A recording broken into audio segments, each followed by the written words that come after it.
There is a moment in every person's life when holding on hurts more than letting go. And if you ignore that moment, your peace will pay the price. Most people don't realize how easily their emotional world can be controlled by someone else. One silence, one inconsistency, one shift in tone, and suddenly your entire mood collapses.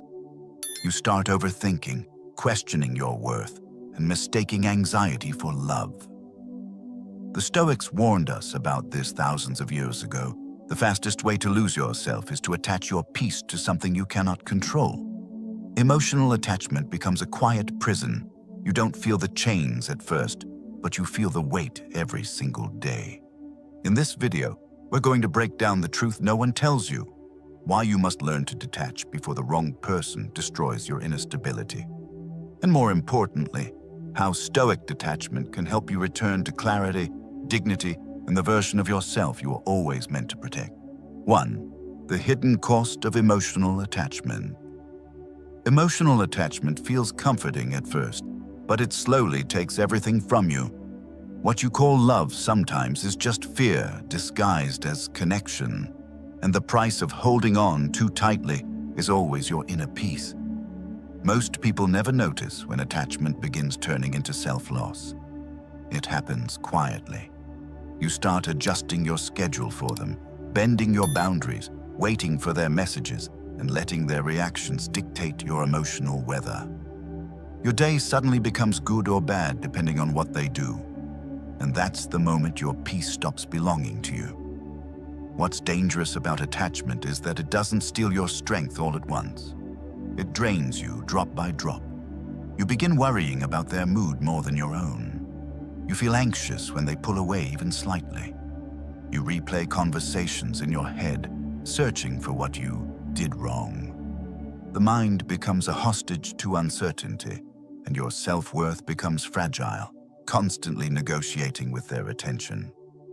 The Stoics understood this long before psychology gave it a name.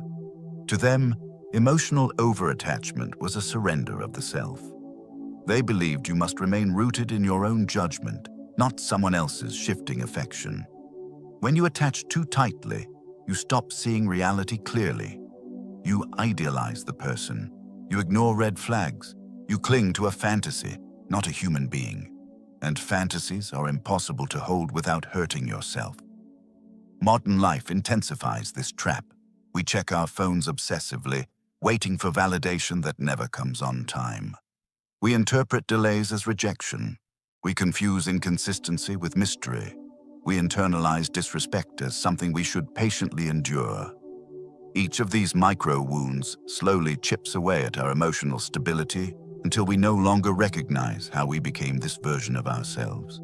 Anxious, dependent, hyper-aware, and exhausted. But the harsh truth is this. Emotional attachment is not love. It is self-abandonment disguised as longing. What you want from them is really something you're missing within yourself. Certainty, safety, identity, approval. And no one outside you can ever give you those things without eventually taking something in return. The moment you realize this, something shifts. You begin to see that detachment isn't about pushing someone away. It's about reclaiming the parts of yourself you've slowly given up. It's about remembering that your peace is too valuable to hand over to someone who doesn't even know how to hold it. And it's about understanding that the person you must stop losing is you. Stoicism teaches that suffering begins the moment you place your happiness in someone else's hands. So long as your emotional state depends on another person's choices, moods, or attention, you will always live in a cycle of hope and disappointment. Detachment is not the rejection of love. It is the rejection of emotional slavery. And once you see the cost clearly, you stop asking, "How do I let go?" You start asking, "How do I take myself back?" Because emotional attachment is self-imprisonment, and the key has always been in your hands. 2. Why detachment is not cold. It's clarity. Detachment is not the absence of emotion. It is the presence of wisdom. Most people don't fear losing someone. They fear losing the version of themselves attached to that person. And clarity, not intensity, is what protects you from emotional collapse. There is a common misconception that detaching means shutting down, becoming cold, or pretending you no longer care. But that misunderstanding is exactly what keeps so many people trapped in unhealthy emotional cycles. Detachment isn't about abandoning love. It's about abandoning desperation. It's choosing to care in a way that doesn't cost you your sanity, your dignity, or your inner balance. Stoicism teaches that a heart governed by clarity can love far more deeply than a heart governed by chaos. When you detach, you're not reducing your capacity to feel, you're reducing your willingness to suffer unnecessarily. Many people stay attached because they believe intensity equals intimacy. They romanticize chaos, thinking that the roller coaster of highs and lows means the connection is meaningful. But the truth is simpler. Clarity is what makes love sustainable, while emotional turbulence only makes it addictive. Stoicism teaches that anything dependent on chaos will eventually collapse under its own weight. Clarity doesn't weaken your heart. It strengthens your ability to give love without losing yourself. True detachment allows you to observe the relationship without drowning in it. You stop interpreting silence as hostility or distance as abandonment. You begin to see behavior for what it is, not what you fear it might become. This shift gives you back the power to choose responses rooted in self-respect rather than panic. It also protects you from manipulative dynamics, where inconsistency or emotional withdrawal is used to control your reactions. Marcus Aurelius captured this perfectly. If it is not right, do not do it. If it is not true, do not say it. In emotional terms, this means, if a connection no longer aligns with your values, do not cling to it. If someone's presence contradicts your inner truth, do not force yourself to stay. Clarity is the moral compass that keeps you from sacrificing your peace for temporary emotional comfort. And when you approach relationships from clarity, you become a better partner, not a colder one. You communicate more honestly. You love from a grounded place. You no longer demand from others what you haven't built within yourself. This is why Stoics believed clarity was not emotional detachment, but emotional maturity. When you let go of someone who destabilizes your inner world, you are not losing them, you're choosing yourself. Detaching doesn't erase your compassion, it refines it. It transforms your love from something anxious into something intentional. You stop giving from fear and start giving from strength. You stop choosing people to fill your emptiness and start choosing people who honor your wholeness. Clarity isn't about loving less.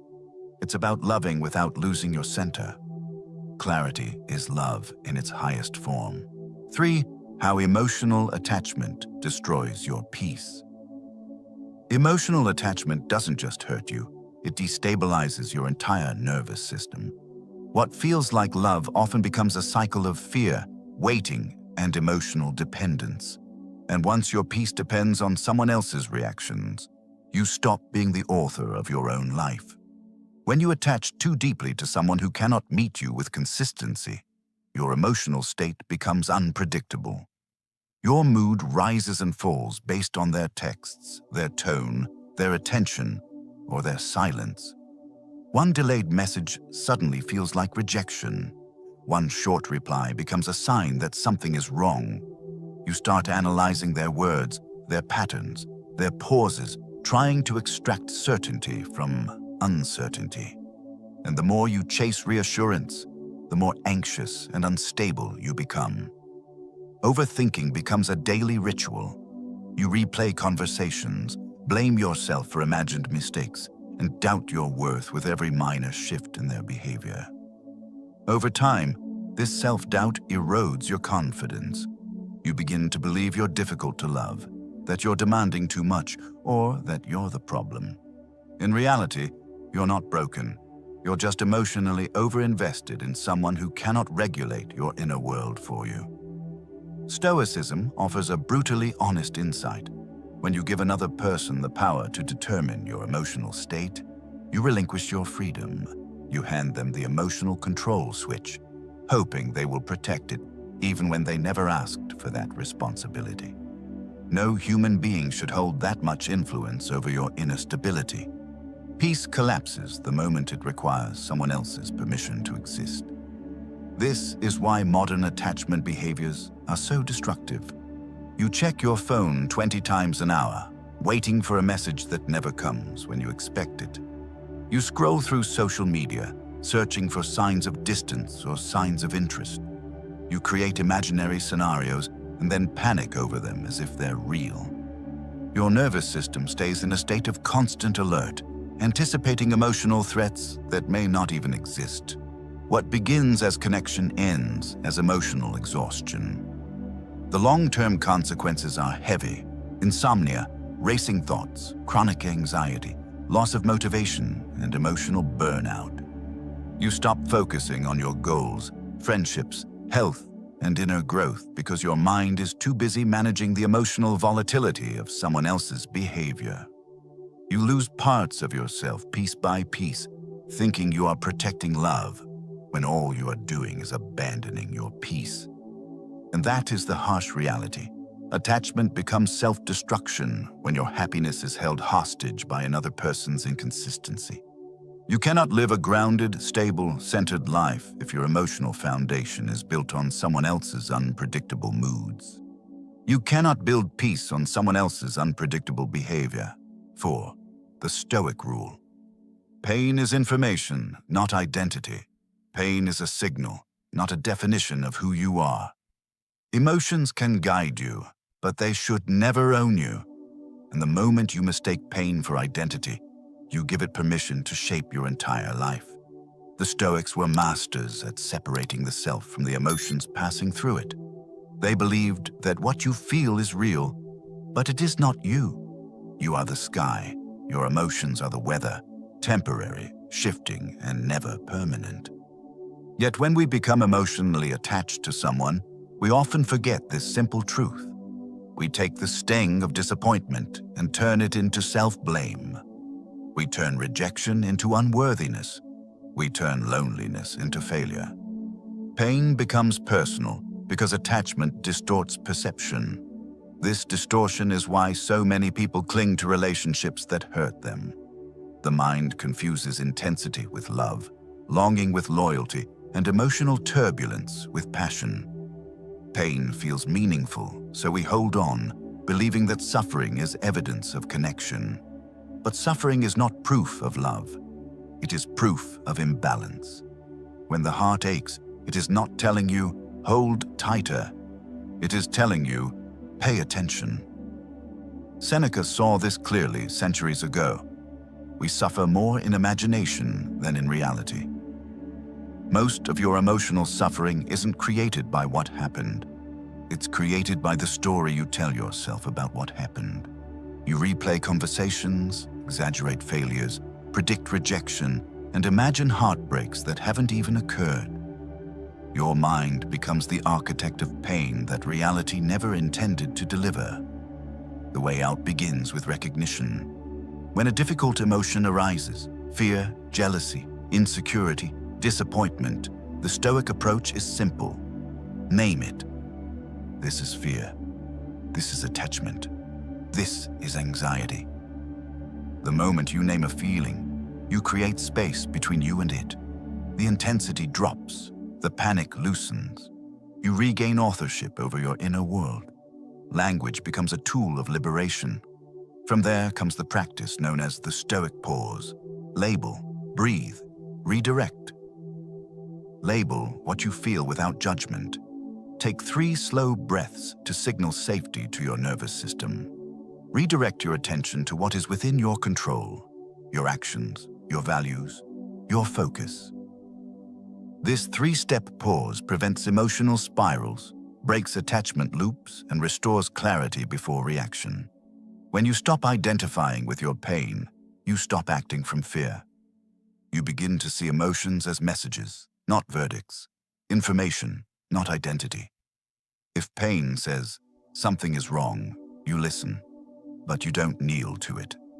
If pain says, "This connection hurts you," you adjust your boundaries instead of surrendering your self-worth. And that is the power Stoicism offers, the ability to feel deeply without being ruled by what you feel. Your emotions may knock on the door, but detachment ensures they never get the keys. Your pain is a message, not a home. 5. Detaching doesn't mean losing someone. It means reclaiming yourself. Letting go is not the loss of another person, it is the restoration of your own soul. You are not grieving their absence, you are grieving the parts of yourself you surrendered while holding on. And detachment is the doorway back to who you were before the fear took over. The greatest barrier to detachment is the fear of losing someone we think we cannot live without. This fear makes us tolerate behaviors that drain us, justify actions that wound us, and stay in emotional spaces that slowly erode our peace. We cling because the mind whispers, "If you let go, you will be alone," even when the relationship has already made us feel lonelier than solitude ever could. The truth is simple but difficult to accept.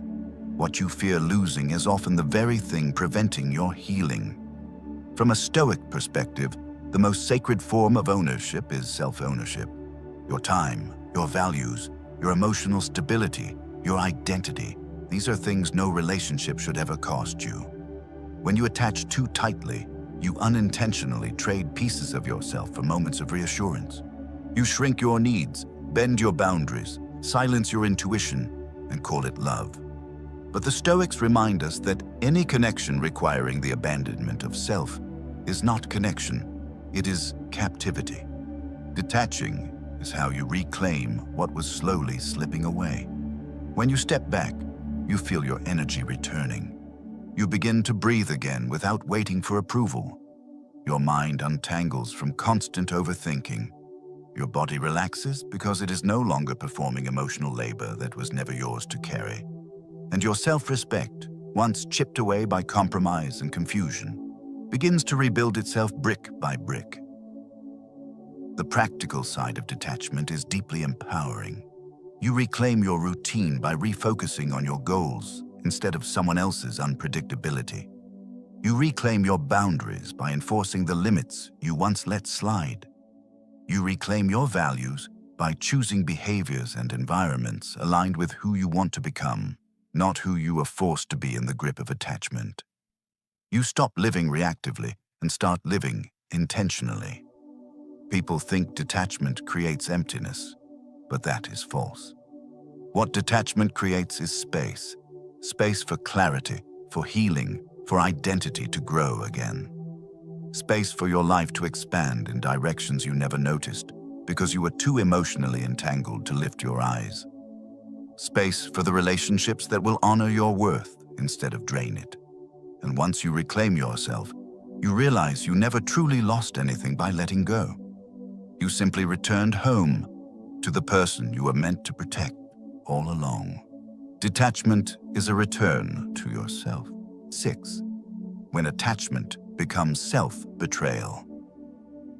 The moment you cling to someone at the expense of your own well-being, the betrayal doesn't start with them, it starts with you. Attachment becomes dangerous not when it hurts, but when it convinces you to ignore the parts of yourself that are crying out to be protected. And nothing destroys a person faster than repeatedly choosing someone else over their own standards. Self-betrayal begins quietly. You lower your expectations to keep the peace. You tolerate disrespect because you fear losing the connection. You justify inconsistent behavior to avoid admitting the truth. You wait endlessly for them to change, hoping patience will magically turn into reciprocity. In doing so, you abandon the promises you once made to yourself. Promises about how you deserve to be treated, how you deserve to feel, and how you deserve to live. Epictetus warned us with brutal clarity, "No man is free who is not master of himself." When you allow your attachment to override your self-respect, you surrender that mastery. You place your sense of worth in the hands of someone whose choices you cannot control. You start defining yourself through their approval, shrinking your voice, your needs and your values to avoid conflict or abandonment. This is the most dangerous script of all. You begin loving them more than you love your own integrity. That imbalance leads to one of the most destructive emotional patterns, choosing connection over dignity. You convince yourself that loyalty means endurance, even when that endurance costs you your identity. You call it love, but it's really fear. Fear of being alone, fear of starting over, fear of confronting the emptiness that attachment was masking. And every day you stay in that cycle, the distance between who you are and who you're becoming grows wider. Stoicism offers a liberating antidote through self-reflection. Ask yourself 3 questions that act as a mirror held up to your soul. 1. What am I sacrificing that I once considered non-negotiable? 2. If someone I love lived the way I'm living now, would I tell them to stay or to walk away? 3. Am I trying to save a relationship, or am I trying to save the version of myself I lose when I'm in it? These questions expose the truth you've been avoiding. They strip away denial and reveal whether your attachment is nurturing your growth or suffocating it. When you answer honestly, you begin reclaiming authority over your life. You remember that love should never require you to break the promises you made to your future self. You rediscover that boundaries are not barriers. They are proof of self-respect. And you realize that anyone who demands your self-abandonment as a condition for staying was never meant to stay in the first place. Detachment in this context is not abandonment. It is rescue. It is the act of choosing your dignity over your desperation, your peace over your fear, your truth over your longing. Every time you abandon your standards, you abandon yourself. 7. The Stoic method to emotionally detach, step by step. Detachment is not an emotional reaction. It is a structured discipline. You don't detach by feeling less. You detach by seeing more clearly. And when you follow a process, your heart stops being a battlefield and becomes a place of direction again. The Stoic approach to detachment is not about shutting down your emotions, pretending you don't care, or forcing yourself to move on overnight. It is about reclaiming your inner authority through deliberate, repeatable steps. When you follow these steps with honesty, you create a path out of attachment, not through avoidance, but through awareness. The first step is radical clarity.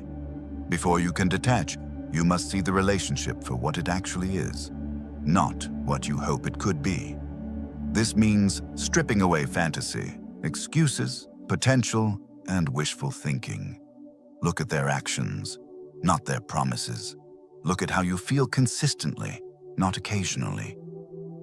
Radical clarity hurts at first, but it saves you from prolonged confusion. The Stoics believed that truth is the foundation of freedom, and detachment begins in truth. The second step is the control shift. Emotional suffering comes from trying to control people, outcomes, timing, or reactions, none of which belong to you. Detachment means shifting all your emotional investment back to what is within your reach, your behavior, your boundaries, your mindset, your focus. The moment you stop trying to manage their choices, your nervous system begins to stabilize. Peace returns not when life becomes predictable, but when your attention stops chasing what lies outside your control. The third step is the boundary reset. Attachment grows in the space where boundaries are absent. Resetting boundaries means reducing their access to your emotional world. Limit communication, limit availability, limit the emotional labor you've been performing. Boundaries are not walls. They're filters that protect your energy from being drained by inconsistency. When you reset your boundaries, you stop bleeding for someone who was never meant to consume your strength. The fourth step is the narrative rewrite. Emotional attachment often survives because of the story you tell yourself. They didn't mean it. They'll change. This is love. It's my fault. We're soul connected. These narratives trap you in a loop. To detach, you must rewrite the story into something true and grounding. Their behavior reveals their capacity. This connection no longer aligns with my values. My peace matters. Letting go is an act of courage. Change the narrative, and the emotion begins to shift. The fifth and final step is rebuilding self-identity.